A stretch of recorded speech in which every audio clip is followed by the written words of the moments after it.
Champion d'Europe. Paradoxalement, c'est la première année où l'effectif du PSG ne comptait aucune star mondiale dans son équipe, que le PSG, sans le célébrissime Mbappé, notamment, est devenu pour la première fois de son histoire champion d'Europe des clubs. Comme pour rappeler cette vérité, que 11 joueurs unis seront toujours plus performants qu'une addition de mercenaires, aussi talentueux soient-ils. Et c'est justement cette exigence d'unité qui se retrouve au cœur de la fête de Shavuot. En effet, c'est ainsi que le texte sacré décrit l'arrivée des enfants d'Israël au pied du mont Sinaï pour y recevoir les 10 commandements. Vaïchan Sham Israël Neged Ahar. Les enfants d'Israël ont campé face à la montagne. Sauf que volontairement, la Torah utilise le singulier. Il préfère écrire et Israël a campé, et non les enfants d'Israël ont campé. Et nos sages, dans la Mechilta, ce commentaire tanaïtique sur le livre de Shemot, en déduisent que ce singulier vient indiquer que tous les enfants d'Israël ne formaient qu'un, que Ish Echad Belev Echad, comme un seul homme animé d'un seul cœur, pour citer les paroles exactes rapportées par Rashi. Et on peut s'interroger tout d'abord sur cette exigence d'unité absolue pour recevoir la Torah, mais aussi sur la nécessité de marteler l'importance de l'unité en répétant comme un seul homme, mais aussi avec un seul cœur. Et il est possible d'expliquer que la Torah, comme nous le savons, est ce pont suspendu entre la terre et le ciel, entre les hommes, le saint béni soit-il, et que l'Éternel propose aux enfants d'Israël d'emprunter pour ressentir ici-bas l'ivresse céleste en réalisant le projet divin, la Torah. Le but est clair, une vie heureuse et réussie dans ce monde, et plus encore pour l'éternité. Mais cela passe tout d'abord par cette capacité à aimer son prochain comme soi-même, fondement d'une vie sociale épanouie. Or, impossible d'aimer son prochain comme soi-même si on n'a pas cette conscience intime que mon prochain est une partie de moi-même, comme le dit si joliment le Talmud de Jérusalem. Comment la Torah nous interdit de nous venger, ni même de garder rancune contre notre prochain qui nous a causé du tort, nous a fait souffrir, c'est impossible.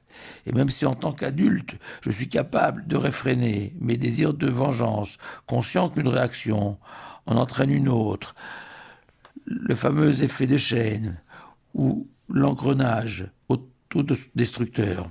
Mais de là à ne pas lui garder rancune, impossible, s'étonne le Talmud de Jérusalem, qui répond que oui, c'est possible.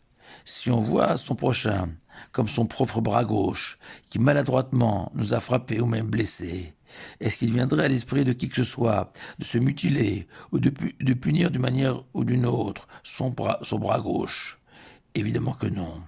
Et que dans toutes nos relations avec autrui, que ce soit face à un pauvre, une personne souffrante, un invité, son conjoint, ses parents, etc., il est indispensable de réaliser cette unité de corps, exprimée par ce Ishechad, un seul homme, décrivant l'aspect social de la Torah, la dimension horizontale, tournée vers l'autre du judaïsme. Mais la Torah possède aussi cette dimension verticale, celle de l'homme tourné vers le Tout-Puissant, notre désir de nous sublimer, notre relation avec le divin. Or, en se penchant sur les principaux devoirs, mais aussi idéaux de la Torah, on se rend compte que ce sont des défis proposés à une nation unie et solidaire dans son aspiration à se rapprocher du Tout-Puissant. Ainsi, le temple de Jérusalem ne peut être que le fruit d'une union sacrée entre tous les enfants d'Israël, tous tendus vers cet objectif de bâtir ce sanctuaire et de le faire vivre au quotidien. Plus encore, de nos jours, l'étude de la Torah à chaque instant, cette capacité à entretenir cette petite minorité de juifs dévouant leur vie à son étude, les soutenir financièrement afin de les libérer de toutes les contraintes matérielles, ne peut se réaliser que dans le cadre d'une collectivité consciente de l'importance fondamentale de l'étude de la Torah, l'identité du peuple juif. La prière aussi, récitée avec un minyan en communauté, a infiniment plus de valeur, de saveur que la même prière récitée chez soi. Et c'est cette unité de notre volonté de servir Dieu que vient signifier Belev Echad, avec un seul cœur, indispensable à la réussite de la dimension verticale de la Torah. Et le Chida rajoute cette remarque délicieuse avant de conclure. Le Midrash explique que le don de la Torah est placé sous le signe du chiffre 3. En effet, la Torah a été donnée au mois de Sivan, le 3e mois de l'année, par Moshe, qui appartient à Lévi, la 3e tribu, le 3e fils de Yaakov et de Léa. Moshe lui-même était le 3e enfant de ses parents, Amram et Yochevet. Et le Chida explique que le chiffre 3 symbolise précisément l'unité, celle réalisée par deux personnes différentes, mais qui décident de s'unir, de mettre en commun toute leur énergie, leurs moyens, malgré leurs différences, pour former une nouvelle entité, tel le sommet d'un triangle porté par deux points aux extrémités de la base de ce triangle. Alors pour conclure, si l'unité a permis au PSG de devenir champion d'Europe, peu de choses dans le monde du réel, l'unité d'Israël, elle, nous a offert la Torah, promesse de tous les bonheurs dans la vraie vie. Chag Sameach à vous tous.